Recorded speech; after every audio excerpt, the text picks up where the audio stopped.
A tentativa é uma causa geral de diminuição de pena. Causa geral de diminuição de pena.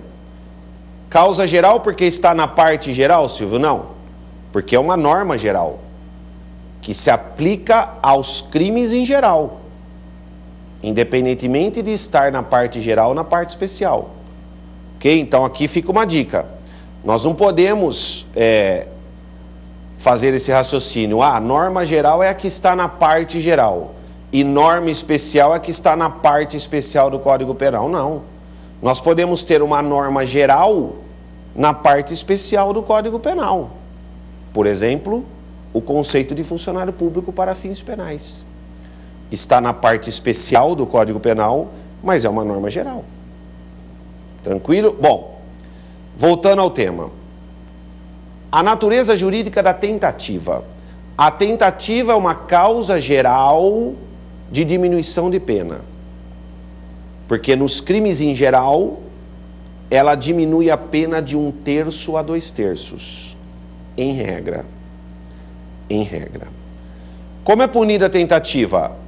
A tentativa é punida na forma do artigo 14, parágrafo único do Código Penal. Como é punida a tentativa? Regra. A tentativa é punida com a mesma pena do crime consumado, diminuída de 1/3 a 2/3. Essa é a regra. Exceção. A tentativa é punida com a mesma pena do crime consumado, sem diminuição de pena. Então, em regra, a tentativa é punida com a mesma pena do crime consumado, diminuída de 1/3 a 2/3. Excepcionalmente, a tentativa é punida com a mesma pena do crime consumado, sem nenhuma diminuição de pena. São os chamados crimes de atentado ou de empreendimento. Crimes de atentado ou de empreendimento. Ok? Bom, então a natureza jurídica da tentativa é causa geral de diminuição de pena. Mas a pergunta é sobre a natureza jurídica da desistência voluntária e do arrependimento eficaz. Qual é a natureza jurídica da desistência voluntária e do arrependimento eficaz? São causas de atipicidade da conduta inicialmente pretendida, ou do crime inicialmente pretendido, melhor dizendo. São causas de atipicidade do crime inicialmente pretendido. Por que causas de atipicidade do crime inicialmente pretendido, Silvio? Porque, vejam, a tentativa, olha só, a tentativa, quando o agente não consuma o crime por circunstâncias contrárias à vontade dele. A tentativa, quando o agente não consuma o crime por circunstâncias contrárias à vontade dele. Na desistência voluntária ou arrependimento eficaz, o agente não consuma o crime pela vontade dele. Então vejam, a conduta daquele que desiste voluntariamente ou se arrepende eficazmente, a conduta daquele que pratica desistência voluntária ou arrependimento eficaz não se enquadra na norma de extensão da tentativa. Porque tentativa significa, olha só, tentativa significa não consumar o crime por circunstâncias contrárias à vontade. Na desistência voluntária e no arrependimento eficaz, o agente não consuma o crime pela sua vontade. Então, aquele que desistiu voluntariamente ou aquele que se arrependeu eficazmente, a conduta dele não está se enquadrando na norma de extensão da tentativa. Porque ele não consumou o crime pela vontade dele e não contra a vontade dele. Então, a conduta daquele que pratica a desistência voluntária ou arrependimento eficaz não se enquadra na norma de extensão da tentativa. Portanto, nós temos um caso de atipicidade da tentativa do crime inicialmente pretendido. O que significa dizer que ele não responderá pelo crime inicialmente pretendido. Em relação ao crime inicialmente pretendido, a conduta dele passou a ser atípica.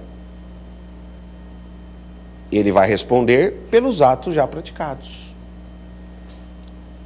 Próxima pergunta.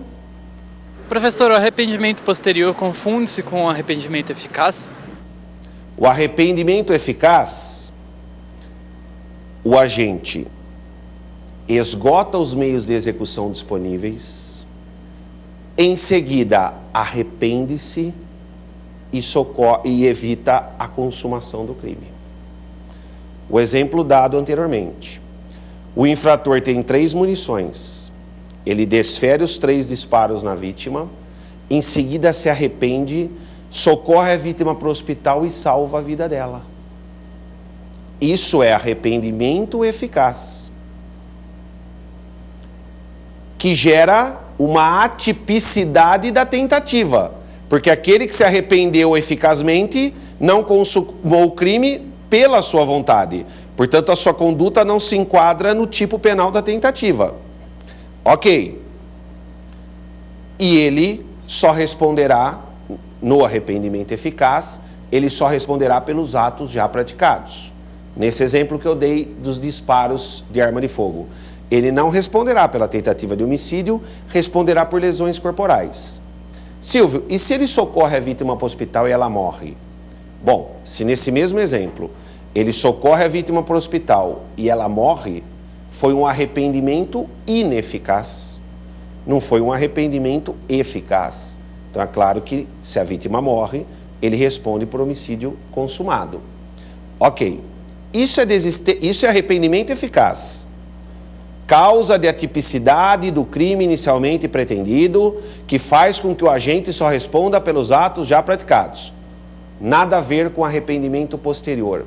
Arrependimento posterior é uma causa geral de diminuição de pena. Artigo 16 do Código Penal. Causa geral de diminuição de pena. Nos crimes em geral, a pena é diminuída de 1 a 2/3 se ocorrer o arrependimento posterior. E quando ocorre o arrependimento posterior? Para que haja o arrependimento posterior, são necessários os seguintes requisitos. Primeiro, crime sem violência ou grave ameaça à pessoa.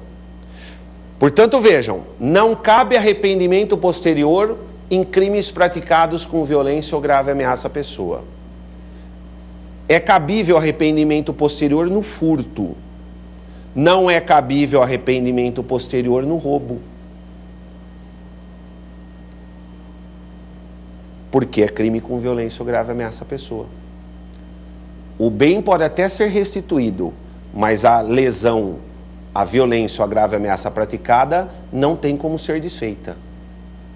Pois bem, primeiro requisito, crime sem violência ou grave ameaça. Só um detalhe.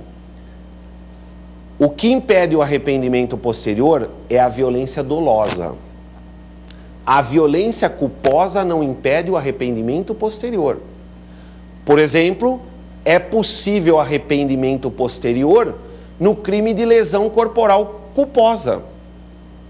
Porque a violência foi não intencional. Segundo requisito, restituição da coisa ou reparação do dano até o recebimento da denúncia. Então vejam, existe o oferecimento da denúncia ou queixa pelo MP ou pelo querelante. E existe o recebimento da denúncia ou queixa pelo juiz. O MP ou o querelante oferecem denúncia ou queixa. O juiz recebe a denúncia ou queixa, ou rejeita. Vejam, o arrependimento posterior é cabível até o recebimento da denúncia ou queixa pelo juiz. O que significa dizer, se a denúncia ou queixa já foi oferecida, mas ainda não foi recebida, é cabível ainda arrependimento posterior. Repara